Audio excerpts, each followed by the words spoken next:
Sa video na ito ay pag-uusapan po natin ang tungkol dito kay Sui at kung bakit maraming crypto traders ngayon ang nakatutok sa kanya. Posibleng tumaas daw siya hanggang $3 sa mga susunod na linggo matapos po ang tinatawag na wedge breakout rally. Pero bago po tayo magpadala sa hype, alamin muna natin kung ano ang totoong nangyayari sa market ngayon. Anong analysis ang meron at syempre ano ang magiging epekto nito para sa atin bilang mga Pinoy crypto traders at investors ni Sui. Kaya yan, bago po tayo magpatuloy ay pakibasa na lamang po muna ang disclaimer dito sa ibaba ng ating screen. Ayan, simulan po natin sa kung ano po ang kasalukuyang kalagayan ni Sui sa market. Habang si Bitcoin ay paikot-ikot lang malapit po sa presyo na $84,000, si Sui naman ay tila nahihirapang makabalik sa kanyang dating bullish na galaw. Sa ngayon si Sui ay nasa presyo na $2.09 at pilit po niyang pinanghahawakan ang psychological support level na nasa $2. Ayon po sa mga chart, si Sui ay nasa loob ng tinatawag na falling wedge pattern. Ayan, check po natin. Yan po yung kanyang chart. Ito po ay daily chart time frame ng Sui US dollar na trading pair at mula po ito sa datos ni Coinbase. Ayan. At yan si Sui ay nakikita natin dito na naglalaro po sa loob ng isang falling wedge pattern. Yan po yung dalawang kulay green na linya rito. Isa po ito yung pattern na madalas na nauuwi sa breakout rally o bigla ang pag-akyat ng presyo. Pero bago po tayo ma-excite, importante rin na alam natin na bumagsak na ng halos 60% ang presyo ni Sui mula sa kanyang peak. Medyo matagal na siyang dumadaan sa bearish trend pero may mga signs na posibleng magbago na ang ihip ng hangin. Ngayon ay ano po ang sinasabi ng technical analysis tungkol dito kay Sui? Ayon po sa daily chart, bumagsak na si Sui sa ilalim ng 38.2% Fibonacci retracement level na nasa presyong $2.20. Nitong January pa lang, nabasag na rin niya ang bullish support na tinatawag na super trend indicator kung saan ay nagsimula ng kanyang kasalukuyang bearish run. Ngayon ay para maibalik ang bullish trend, kailangang mabasag muli ni Sui ang presyo na $2.65. Ibig sabihin ay kung hindi niya tatawirin o lalampasan ang presyong ito, posible pa ring magpatuloy ang kanyang downtrend. Pero may pag-asa pa. Sa kabila ng apat na magkasunod na bearish candles na nagdala ng pagbaba ng presyo ng mahigit 12%, ngayon ay may nakikita ng minor bullish candle. Ibig sabihin nito ay may mga bulls o buyers na gustong ibalik si Sui sa itaas. Ayon po sa RSI o Relative Strength Index, ayan, ito po yung indicator na nakikita natin sa pinaka-ibabang bahagi ng chart na ito. Yan po ang RSI o Relative Strength Index. At nakikita po natin dito na unti-unti nang bumabalik ang lakas ni Sui. Mula po sa pagiging oversold, papalapit na po ito sa gitnang linya na maaring sinyalis ng panibagong bullish momentum. Kung magtutuloy-tuloy ito at magkaroon ng breakout mula sa wedge pattern, ayan, may posibilidad na maabot ni Sui ang $3 na psychological level kung saan ay tumutugma rin sa 23.60% ng Fibonacci retracement level. Pero kung babagsak muli si Sui, ang strong support ay nakapwesto po sa $1.68. Yan, $1.68 na siyang 50% Fibonacci level extension level. Yan. Ngayon ay ano naman po ang connection ng bagong partnership ni Sui sa Greece. Ayan, dito naman po tayo sa fundamentals.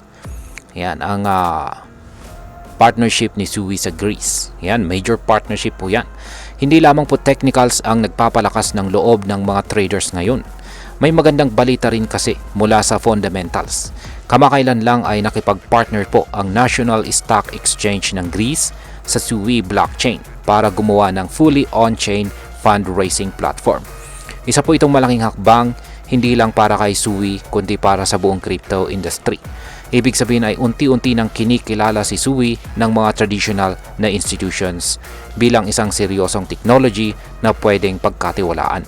Ang ganitong klaseng partnership ay maaring magbigay po ng kumpiyansa sa mga investors at magbukas ng mas maraming oportunidad para kay Sui sa Europe at sa iba pang bahagi ng mundo.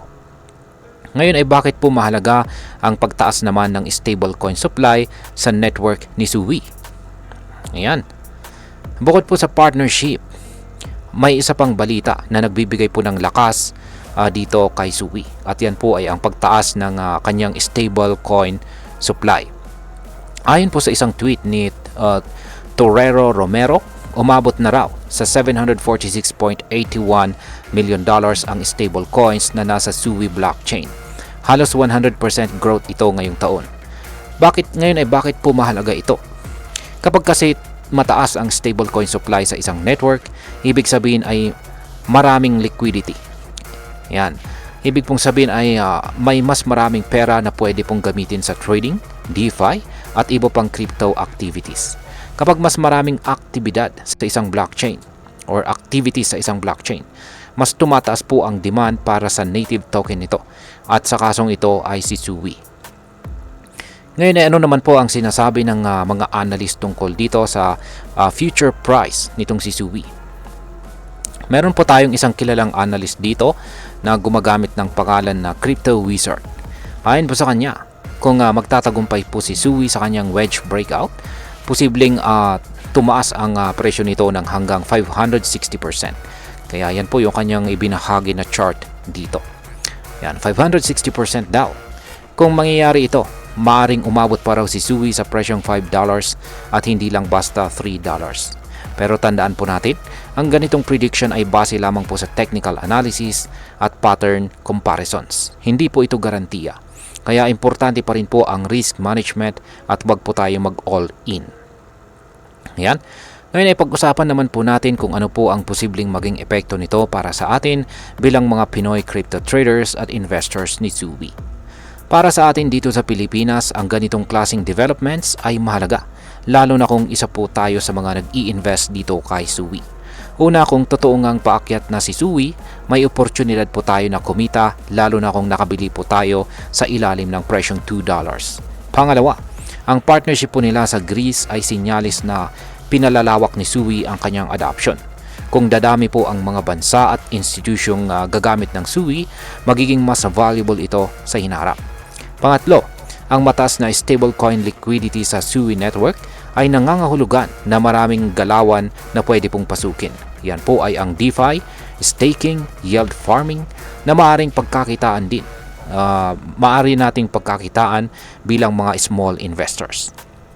Pero syempre, dapat nating alalahanin na volatile pa rin ang market. Hindi po sapat na umasa lamang tayo sa hype. Dapat nating pag-aralan ang tamang entry at saka exit points. Gumamit po tayo ng stop loss at huwag po tayong maglagay ng pera na hindi natin kayang mawala. Bilang panghuli ay ang masasabi ko naman tungkol dito ay si Sui ay isang interesting na project na dapat po nating bantayan. Ang bilis po ng development sa kanyang blockchain, ang partnership po niya sa bansang Greece at ang tumataas na liquidity. Lahat ng ito ay nagpapakita na seryoso si Sui sa kanyang pag-angat. Pero sa kabila nito, kailangan nating maging maingat. Ang crypto po ay mabilis magbago. Ang wedge breakout ay pwedeng magdala ng rally, pero pwede rin itong bumagsak kung hindi po sapat ang buying pressure. Kung ako po ang tatanungin, maganda po ang potensyal ni Sui, pero kailangan pa rin ng tamang diskarte. Huwag po tayong magmadali. Gamitin natin ang impormasyon bilang gabay sa mas matalinong desisyon. At ayan, hanggang dito na lamang po tayo sa video na ito mga ka-crypto. Marami pong salamat sa panonood. Ingat po tayo lagi at God bless po sa ating lahat.